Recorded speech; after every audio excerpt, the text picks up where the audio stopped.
হয়, নমস্কাৰ। মোৰ ঘৰ লখিমপুৰ ডিষ্ট্ৰিক্ট ঢকুৱাখানা থানাৰ অন্তৰ্গত কুকুৰাজোজা গাঁৱৰ। মই 2011 চনত 27 জানুৱাৰী দিনাখনি চিলাপথাৰ চিলাহতী এলেকাত ধেমাজি ডিষ্ট্ৰিক্ট তাতে মোৰ এটা এক্সিডেণ্ট হয়।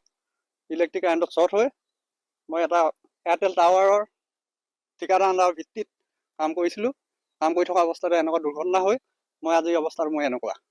তাৰ ভিতৰতো কিছু সাহস কৰি মই নিজে কিছুমান কাম কৰি গৈছোঁ। কাৰোবাৰ সহায় কোনোবাই কৰি দিয়ে, নকৰে বুলি নকওঁ।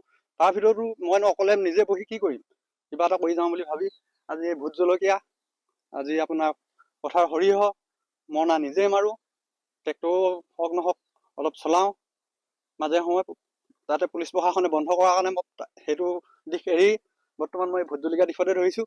বা অন্যান্য আৰু ছাগলীও আছে, পশুপালনো কৰি থাকোঁ। ঘৰৰ সংসাৰ ফেমিলিও আছে, তেখেতলোকেও যথেষ্ট মোক সহায় কৰে।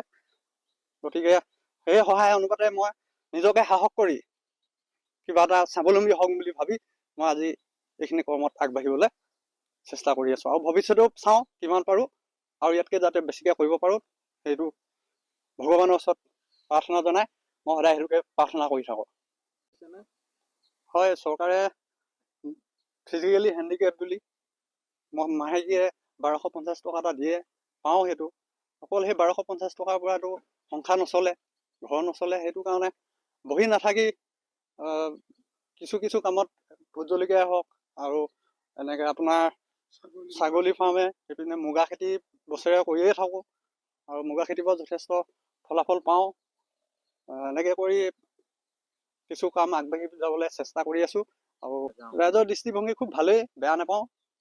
দিহা পৰামৰ্শ দিয়ে তেখেতলোকে, আৰু দিহা পৰামৰ্শ পাম বুলি মই সদায় আগ্ৰহে বাট চাই থাকোঁ। এয়া এক উল্লেখনীয় আদৰ্শ।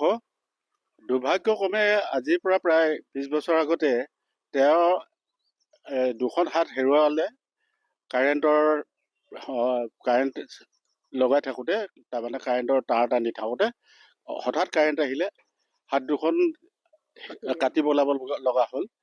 কিন্তু আমি যথেষ্ট সুখী হৈছোঁ, তেওঁ এজন বিশেষভাৱে সক্ষম যুৱক হৈও কাৰো ওপৰত নিৰ্ভৰ নকৰি আজি আত্মনিৰ্ভৰশীল হ'বৰ কাৰণে ভোট জলকীয়াৰ খেতি কৰিছে। যোৱাবাৰ প্ৰায় 2 লাখ টকা ইনকাম কৰিছে, এইবাৰ আৰু লগাই দিছে। মোৰ পাছফালে আপোনালোকে নিশ্চয় দেখিছে।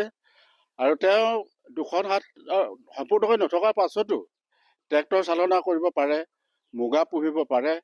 ই আমাৰ দেশৰ নিবনুৱাসকলৰ কাৰণে, যিসকলে হাত থাকিও অসুস্থ দেহ থকাৰ পাছতো আনৰ ওপৰত নিৰ্ভৰশীল হৈ নিবনুৱা হিচাপে নিজক পৰিচয় দিছে, এইসকলৰ কাৰণে এই যুৱকজন এক আদৰ্শ বুলি আমি অনুভৱ কৰোঁ।